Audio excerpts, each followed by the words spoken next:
जिसमें आप सुनेंगे डॉक्टर राजवीर सिंह से अनिंद्र सिंह की बातचीत। किसान साथियों नमस्कार। साथियों, रबी की जो फसलें हैं उनमें हम चना, मटर, मसूर तो लेते ही हैं। सरसों और आलू की फसल भी बहुतायत में हमारे क्षेत्र में होती है। इस समय अपनी रबी की फसलों में क्या सामयिक कार्य हो सकते हैं, उन सब बातों की जानकारी देने के लिए आज हमारे साथ आरबीएस कॉलेज में शस्य विज्ञान के प्रोफेसर डॉक्टर राजवीर सिंह जी हमारे स्टूडियो में हमारे साथ मौजूद हैं। डॉक्टर साहब, आपका बहुत बहुत स्वागत है। धन्यवाद। आपसे हम ये जानना चाहेंगे कि रबी की फसलों में इस वक्त क्या सामयिक कार्य हो सकते हैं। तो सबसे पहले वैसे तो हमारे जो किसान साथी हैं गेहूं की बुआई कर चुके हैं, लेकिन कुछ साथी अगर देरी कर चुके हैं, रह गए हैं, या हो सकता है कि कुछ किसान गेहूं तब लेते हैं जब आलू की फसल निकाल लेते हैं। तो अगर कुछ ऐसे हैं जिन्होंने देरी कर ली है तो उनके लिए कोई गेहूं की प्रजाति सुझाएंगे आप? बहुत सारे किसान भाई ऐसे हैं जो अगेती आलू की खेती करते हैं और दिसंबर तक जो है खेत खाली हो पाता है जी, या अन्य कोई भी कारण हो सकते हैं जिसकी वजह से समय से अगर बुवाई किसान भाइयों ने नहीं की है। तो इस समय एक बहुत ही कम अवधि वाली गेहूं की प्रजाति है जो कि हमारे आगरा मंडल के लिए संस्तुत की गई है, उन्नत हलना। जी जी, उन्नत हलना प्रजाति इस समय लगा सकते हैं जी। अतिशीघ्र इसकी बुवाई किसान भाई कर दें। अच्छा डॉक्टर साहब, दूसरी चीज है कि हम जो फसलें लेते हैं इस रबी के सीजन में, सरसों की, आलू की, चना, मटर, तो अभी इस वक्त चूंकि सर्दी भी खूब पड़ती है, पाले का डर बहुत रहता है जी, तो उससे किसान भाई अपनी फसलों को किस तरह बचा सकते हैं? पूरे आगरा मंडल में इस समय शीत लहर जारी है। 8 दिन से धूप नहीं निकली है। पाले पड़ने की संभावना खासतौर से आलू है, चना, मटर, मसूर, इन पर ज्यादा संभावना रहती है। तो पाले से बचाव के लिए यथाशीघ्र खेत में सिंचाई लगा दें। जी। दूसरा, दलहन फसलों में 2% गंधक के घोल का छिड़काव अगर कर दिया जाए तो ये भी पाले से फसल को बचाने का काम करता है और साथ ही चना, मटर, मसूर की फसलों की वृद्धि और पैदावार भी बढ़ती है।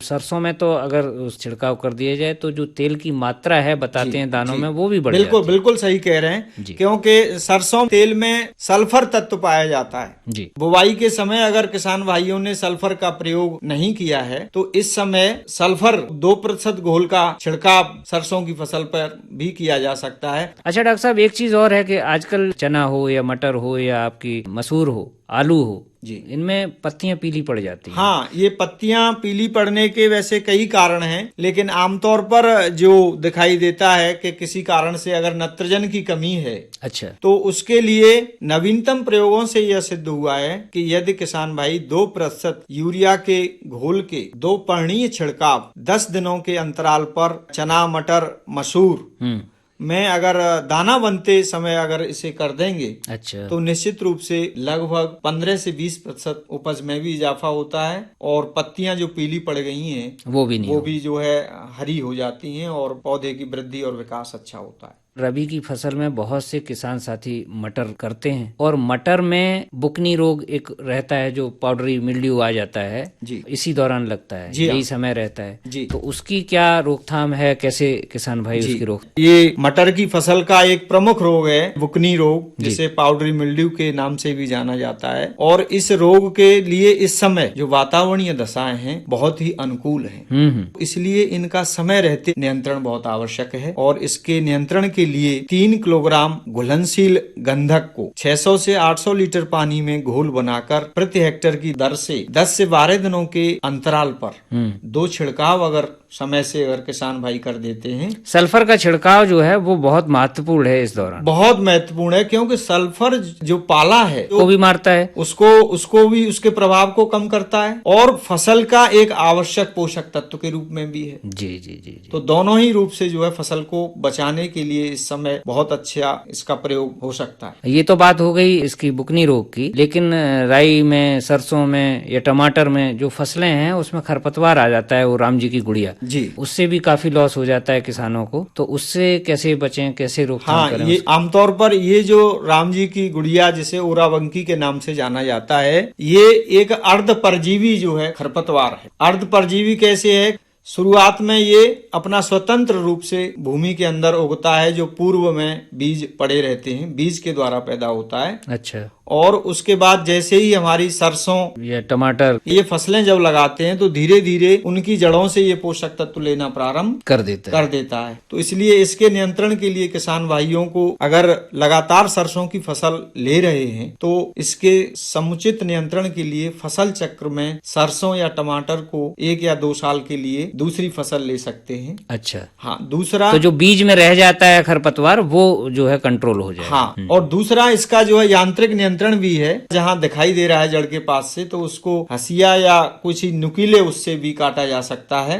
इस तरह से इसको जो है हम नियंत्रित कर सकते हैं। डॉक्टर साहब, गेहूं में खरपतवार खूब सारे आते हैं। जी, गेहूं का जी, मामा है ना, चौड़ी पत्ती वाले, सकरी हाँ, पत्ती तो वाले, इनके बारे में भी किसान साथियों को कुछ सुझाव दें। खासतौर से जो देर से बोई गई गेहूं की फसल है उनमें 2 तरह के खरपतवार गेहूं में दिखाई देते हैं। एक चौड़ी पत्ती वाले और दूसरे होते हैं सकरी पत्ती वाले।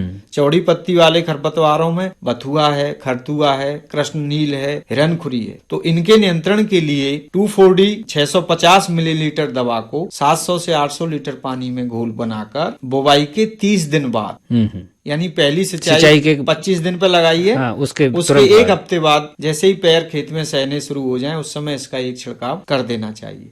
अगर खेत के अंदर चौड़ी पत्ती वाले और सकरी पत्ती वाले दोनों खरपतवार एक साथ एक ही खेत में हैं, तो उस दशा में एक अच्छी दवा है सल्फोसल्फ्यूरान के नाम से जानी जाती है।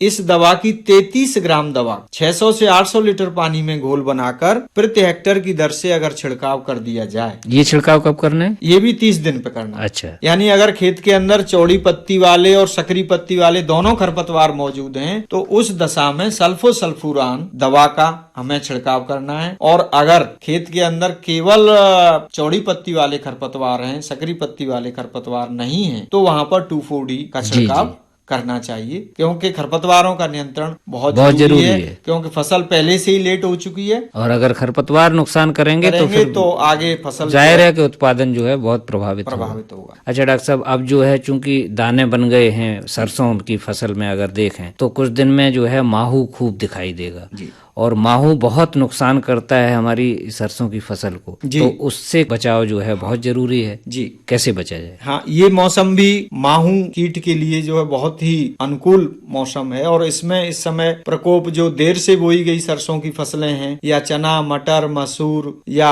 आलू, उनमें इसका प्रकोप धीरे धीरे बढ़ता है।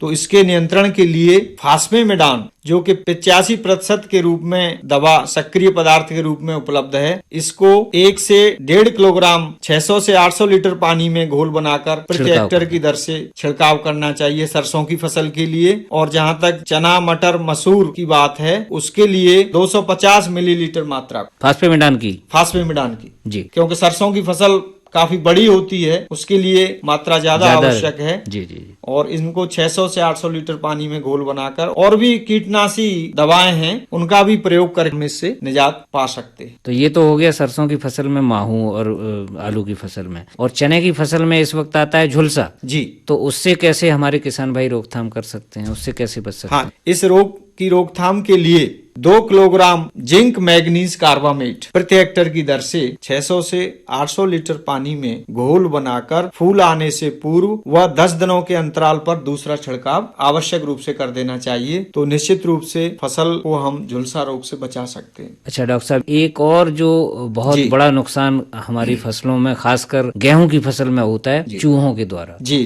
तो वो एक किसान के लिए सिरदर्द है। जी, उससे कैसे बचा जाए? हाँ बिल्कुल, चूहों की समस्या भी जो है गेहूं और अन्य फसलों में खासतौर से मार्च के महीने में इनका प्रकोप ज्यादा बढ़ जाता है। जी, तो इनके नियंत्रण के लिए जहां भी खेत में बिल दिखाई देते हैं तो वहां पे जिंक फास्फाइड दवा को आटे में लेकर उसकी गोली बना लें और बिलों के पास उनको रख दें। जिंक फास्फाइड दवा है जी, जो कि इनके लिए काफी कारगर दवा के रूप में है। डॉक्टर साहब, हमने बात की थी गेहूं के जो देर से बुआई कर रहे हैं किसान भाई, तो जब वो देर से बुआई करेंगे जाहिर सी बात है कि उनको सिंचाई भी करने की आवश्यकता पड़ेगी, तो वो कब सिंचाई करें पहले? हाँ, महत्वपूर्ण प्रश्न है। उसमें पहली सिंचाई बुवाई के 21 से 25 दिन के अंतराल, इस दशा को कहते हैं क्रांतिक दशा रहती है, जब वो अंकुर फूट जाते हैं। अंकुर फूट जाते हैं तो पहली सिंचाई 21 से 25 दिन बाद बुवाई के करना चाहिए। तो किसान साथियों, ये तो थे वो काम जो इस वक्त सामयिक हैं, दिसंबर के एंड से कहें और जनवरी के एंड तक कहें, तो ये सारे काम हैं जिनको किसान साथियों को ध्यान में रखने की आवश्यकता है। साथियों, डॉक्टर साहब ने जो चीजें हमें बताई हैं उन पर हम ध्यान देकर अपनी फसल को नुकसान होने से, चाहे वो कीटों से हो चाहे वो चूहों से हो, बचा पाएंगे। डॉक्टर साहब, आप हमारे किसान साथियों के साथ जुड़े, आपका बहुत बहुत आभार, धन्यवाद। बहुत बहुत धन्यवाद। श्रोताओं, अभी आप सुन रहे थे भेंट वार्ता